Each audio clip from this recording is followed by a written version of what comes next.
Okay, good morning, grade 8. So let's start our lesson for today, which is English course book, the last lesson of our English, unit 10, the last lesson. So today's lesson is going to be continued from 186 till 189.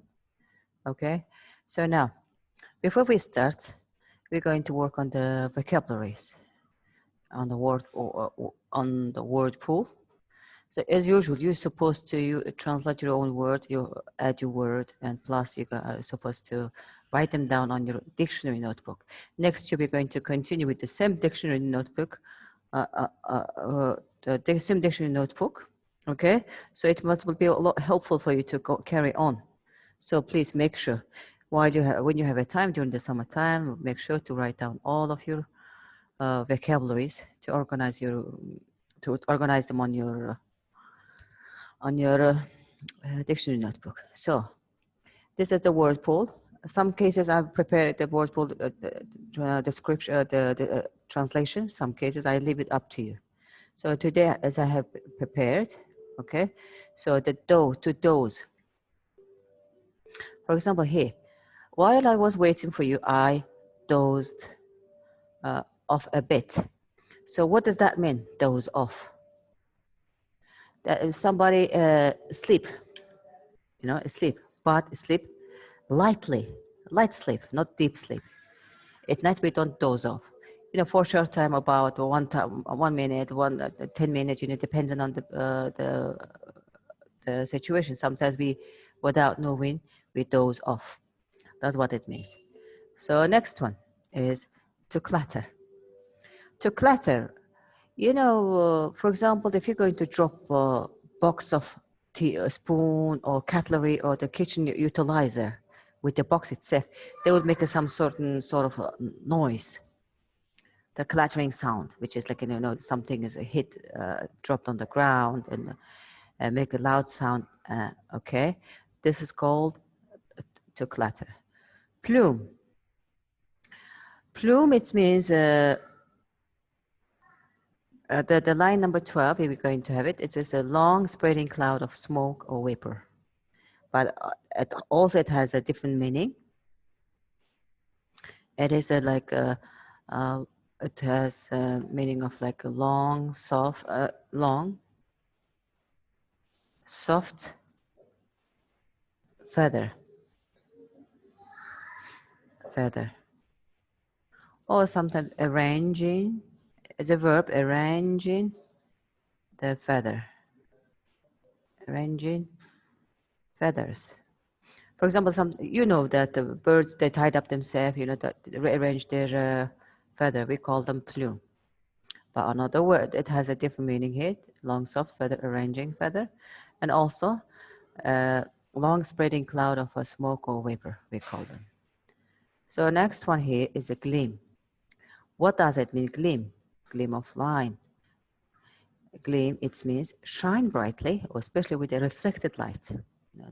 For example, if you're going to see the moonlight at night on the water, on the lake, on the river, it will gleam. This we call gleam light. Okay. Spot. Spot is some sort of spurt or gash, or we call them a streaming of liquid. Sometimes, some cases we call them pipe. So an opening that allows the passage of fluid. So a small opening of the passage allows the liquid throughout. We call it spot. Next one, to bear down. Exert down pressure, something you bear it down, downwards you're going to carry. So to scribble, for example, here is a scribble, write down or draw carelessly or hurriedly. For example, I'm going to show you. For example, let's say I'm going to write it down some word, perch. With no care, I'll just scribble it down. This is called a scribble. When you have when you write something hurriedly, when you draw something hurriedly, you scribble. Perch. What is a perch? Perch is a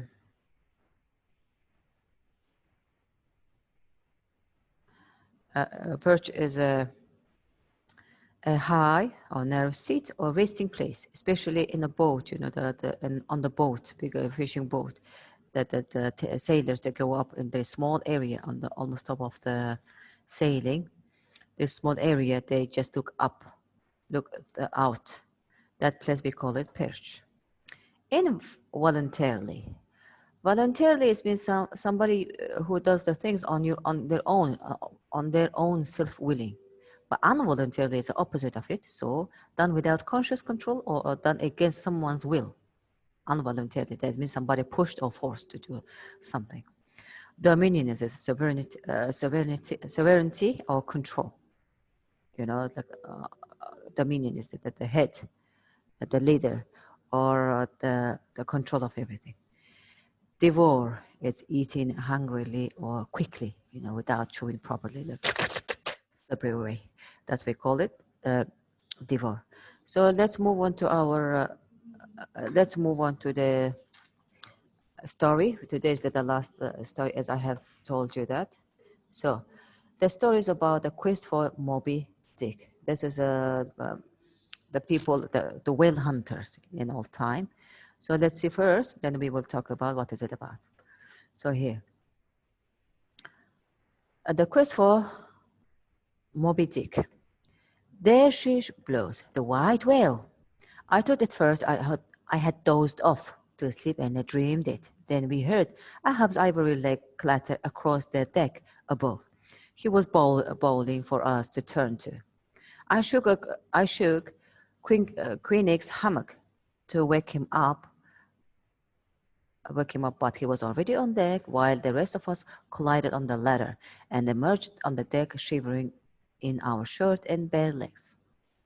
So, Fedallah hung way out from the rigging over the oil-black sea, his finger pointed. There, on the moonlight horizon, a geyser of silver spray rose, fanned out, and drifted in veiling spray. The palest of outline became visible beneath the surface of the sea, where the plume had spouted, and there was no doubt in it, the white whale, and within half a mile. Ahab was on his quarterdeck shouting commands. There was a gleam in his eyes. Raise the sails, up, up, steer for the spout, lay on more canvas, I said. Put your backs into it, put on more sail. Again the whale spouted, a sight so beautiful that grown men gasped. 3 times it showed us its white cockade of water. The sight certainly taunted Ahab. Make after him. Why don't you? We bore down on the spot as fast as sail and wind would carry us. So this is the beginning of the story. So here, let's have a look at this part. Dozed off. This is the vocabulary we have checked. That means slipped slightly. And what else? Shook the hammock. Okay, already back on. Collided on leather. Shivering on his shirt. So Fedallah hung away from rigging oil. And okay, where was our new vocabularies which we have started today? Spotted. He had spotted. A spot, it means it was something streaming, or the liquid the liquid is run out. There was no doubt in it. Okay, and what else we have over here? Stir up, spot. So again, the grown man gasp and blah blah blah. Okay, so let's have a look at this text. What is each part about? Each paragraph, let's say. This one is, the first one is citing the whale, citing the whale, and how they spotted the huge sea creature. Okay, that was it about the first part. Second part, Fedallah hanging with the fore rigging and the oil black and on a finger point and moonlight on the horizon. Now here, he is describing about the sight, how it looked. Okay, and then there was a gleam of eyes and raised up, and there was the part that the step that they took. What did they do? Again, the whale spotted. So now here, I want to tell you one thing here, over here. Spot. A spot is a noun. This is some sort of a narrow, small passage passage for the liquid to run out.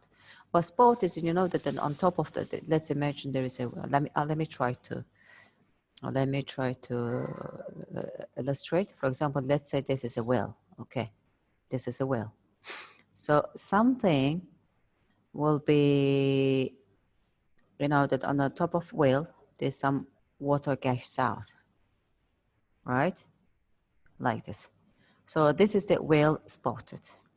That means, you know, the whale blow the water out because they are mammal. They have to breathe air. So when they to breathe air, what do? They blow the water out and take air from on top of the surface of the sea. That's what it means. Okay. So what is this paragraph about? It is this small paragraph is about how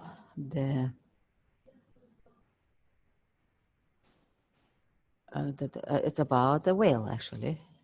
Whale. How it looked. How it appeared, let's say, appeared, okay? Okay, now.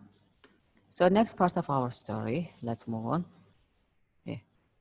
Then it was gone. By the time we crossed the spot where the white whale had spotted, the water has no more remarkable color than any other stretch of night sea. So water basically turned into the normal appearance. So later, Koenig sat sharpening the barb of his harpoon. There is one word here. It is harpoon. Harpoon is like you know, it's a tool. It is a tool. It is a tool for hunting whales or huge sea creature. That's what it is. Okay, he was sharpening his harpoon. The tattoos on his face scribbling out all the expression. Tonight, he said. He will come tonight. So he did. And the night after too. At the very same hour on the same second watch, Vidala cried out from his mast-top perch, and again the snowy fountain of glistening spray below and a shred across the moonlight sea. Here, there's our vocabulary is here. Where is it? The shred. No. Perch, where is it? Mast-top perch. As we said, this is on top of the sailing. There's a small seating or resting area for sighting out of the sea. So he beckons me onward, murmured Ahab on his quarterdeck. But we all heard him. Moby Dick beckons me onwards to the last battle. Well, lead on. Brute, I'll grasp you yet. His hand reached out involuntarily in the direction of Whale's boat and closed on empty air. He was like a King Arthur reaching for silver Excalibur. If he could once close his fist around that plume of spray, plume is here, of spray, he would inherit such power, such dominion. Like it or not, I was part of Ahab's quest. So was every man aboard. We were his company of the nights within the tiny kingdom of the Pequid, and he could send us out to fight whatever dragons or monsters threatened his dominion. Okay, this is the second page of the story. Let's now have a look. The vocabulary harpoon, as I said, tool for hunting whales or huge sea creatures. The perch, as we said, that in a sitting resting area, and a plume. What did we say about the plume? Plume is a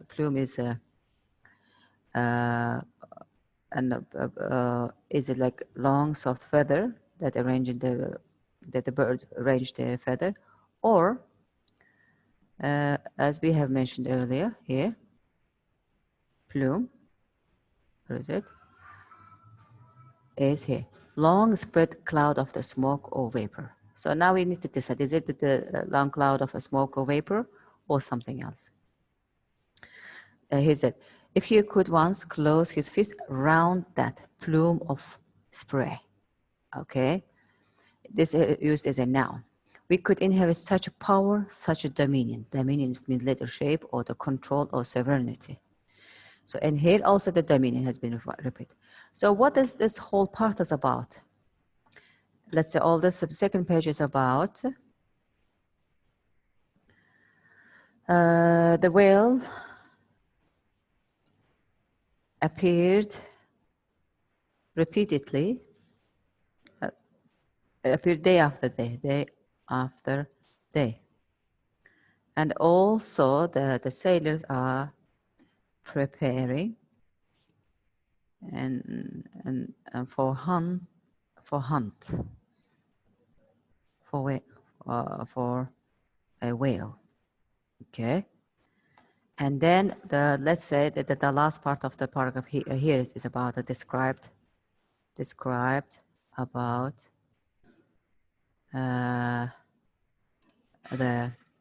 described about the action, okay? And now in this part I would like to add some point here. Have a look at here. He says, he was like a king. King who? Arthur reaching for silver exalter. If you remember the cartoon and for example, if you remember the cartoon, the Minion. You remember in England, there's King Arthur. There was some sword. It was stuck into the stone. And the cartoon they have illustrated about it. So the Minion ran there to save his life. There was a sword. When he pulled it out, he pulled out the sword actually. The sword is representing the word Excalibur. This is the sword, the King Arthur. He became the king how after he pulled out the silver sword from the stone. That's what it means. Okay. So let's move on to the part 3. One day, one of the oarsmen spread his hand, and the cloud could not row. Pip shall go in his place, decreed the Bildad, who was a part owner. As a part owner, didn't want to pay his profit loss because of boat short-handed. So Pip was put into the boat. He was small for his age, and he was lowered down the ship's side. He looked no more than a little boy, rigid with the fright. He was born into slavery, and put up no kind of protest or plea for pity. Knuckles of his black hand showed white as he ripped the oar. The blade flailed. He missed the water and fell off his bench. He dug too deep and dropped his oar, but stopped rather than heaping insult and abuse on him in his usual way, only told him to be good, brave boy and to do his best. Okay. So first out, Pip did nothing wrong, and the smile crept back to his lips. But the second time we gave chase to the whale, the things did not go so smoothly. We were after the rage whale, so called because it swims slowly, floats when it's dead, which makes it right whale to hunt. Tashtego threw his harpoon and it struck good and sound behind the eye. The whale, as whales will, gave a twitch and thrashed its tail against the bottom of the boat. It happened to hit the board directly under Pip's seat. Thinking the boat would be smashed to pieces, he leaped up in terror clean over the side, taking him with the length of the harpoon rope as it began to pay out. The whale bolted and the line went taut. It coiled tight around Pip's chest and neck, and his lips turned instantly blue as he was towed low. Sometimes above water, sometimes below, caught in a knot somewhere between the running whale and the was towing. Okay. So I'm going to end the story like this over here. Okay. The last small 3 parts, you have to read it. But let's have a look at over here. And the third part over here, the story is about the boy. They call him Pip. And Pip had been commanded to lead to row the boat, and his way of look and who he was. He was born in slavery, but he looks underage, and that there's a guy, one guy stopped. Is his boss, instead of shouting at him, he encouraged him. Good boy, bright boy. Okay. So next part it was about, and this is the action part. Action part, or let's say main action of the story. So they started hunting, and then what happened here? They spar the whale, and the whale slammed the boat. Afterward, the beep was caught, but he was, let's say, strangled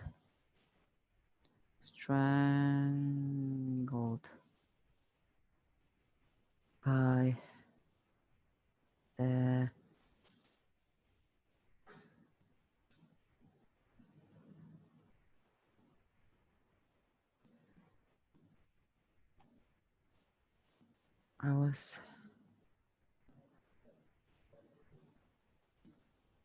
afterward, it was coiled between the line and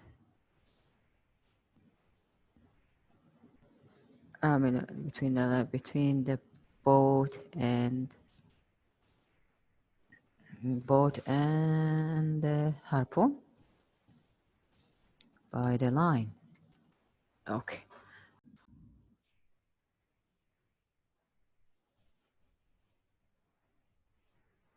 So as we continue, now here I have read the three parts of the story. So what I'm doing over here is,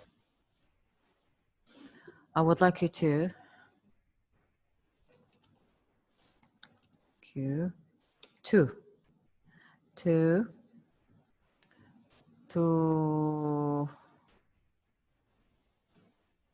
summarize the story part by part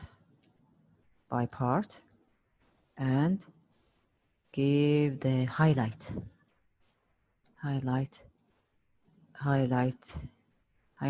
points.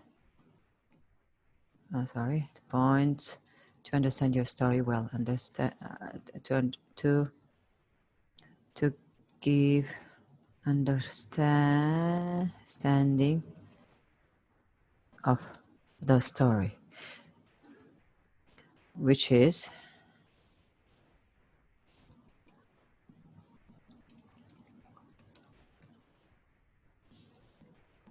called analyze.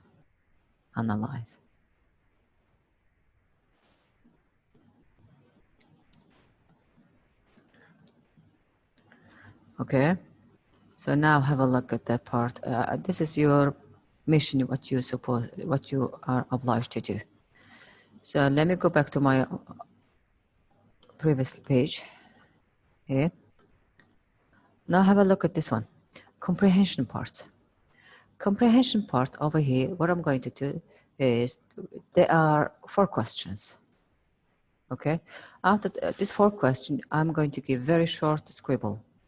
What is it? Short, quick writing, quick scribble.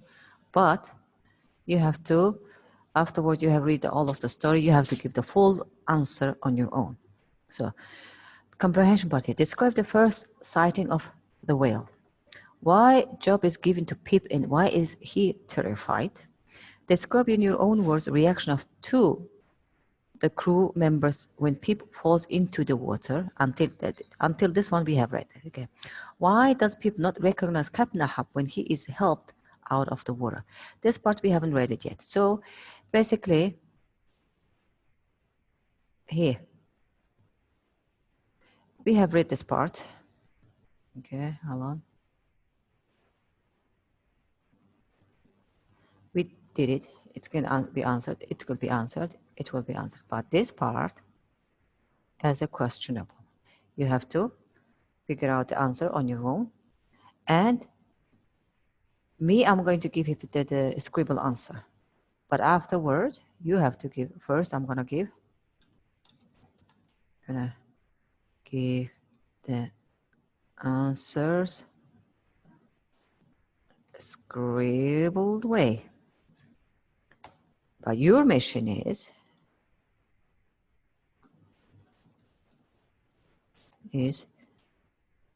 to give full answer after reading the whole story.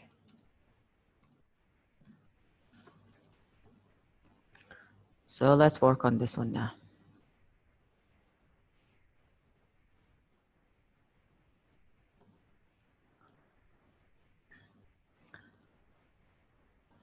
Here, describe the first sighting of the whale. How did they describe? Here, here they were saying, you know, that the word was coming, whale spotting.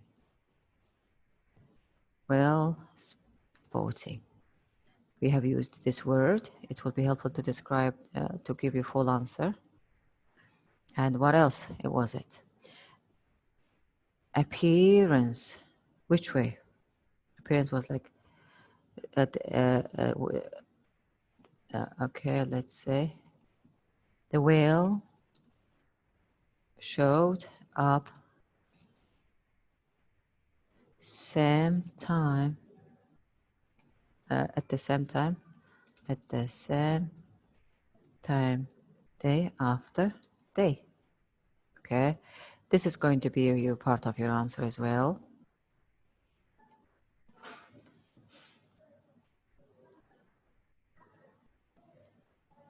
Okay, and what else was the whale appearance? And it also you must use the word gleam, the water, the gleam or reflection, and how it appeared. So in this part, those parts should be included for your full answer. Okay, but here, what job is given to Pip and why is he terrified? What job is given to Pip? So Pip is the boy. Basically, he is the boy. He was born in slavery and looked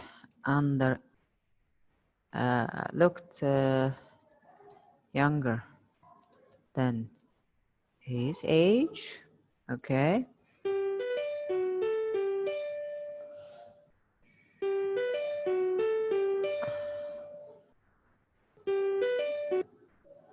And the age, what else was here?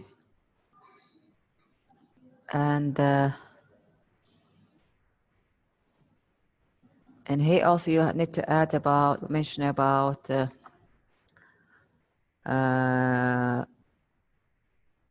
his fear, but based on what? What happened with him? Actually, he had been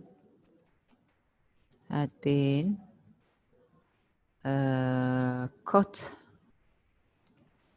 by the line. The line which connected the harpoons and the whale, because when you threw the harpoons to the whale, it attached with some wire, which is the line. So he was attached. And why? How did this happen? Because the whale slammed the boat by its tail. Okay, that's what it happens. So you have to give full details about how did this happen to provide you a supporting detail to give a full answer. Okay, so describe in your own words the reaction of two crew members in Peep falls into the water. We haven't read this part. Okay, so here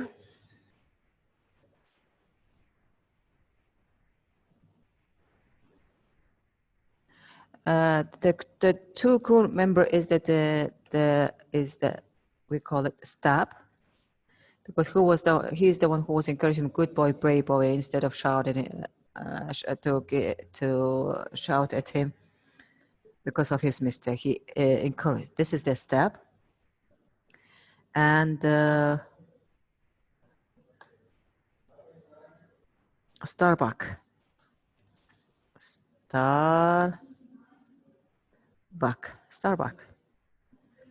Those are the two crew members you have to think. You have to mention about how did. So how reaction of the two crew members. So how did they react? Were they okay? Were they panicked, or were they just how? And there's action involved cutting the line. Don't forget about that. They're cutting the line. And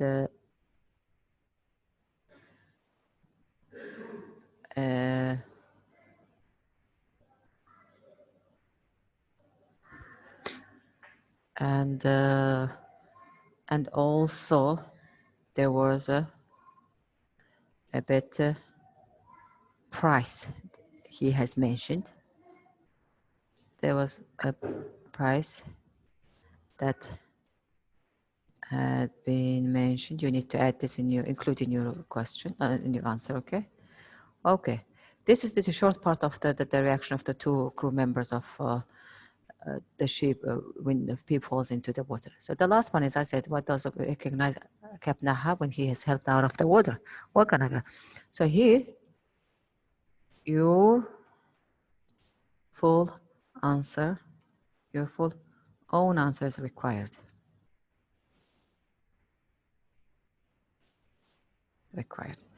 Okay, that's it for lesson for today. So this is going to be our the last lesson of English the course book. So later we're going to see you with English grammar lesson. Until then, see you.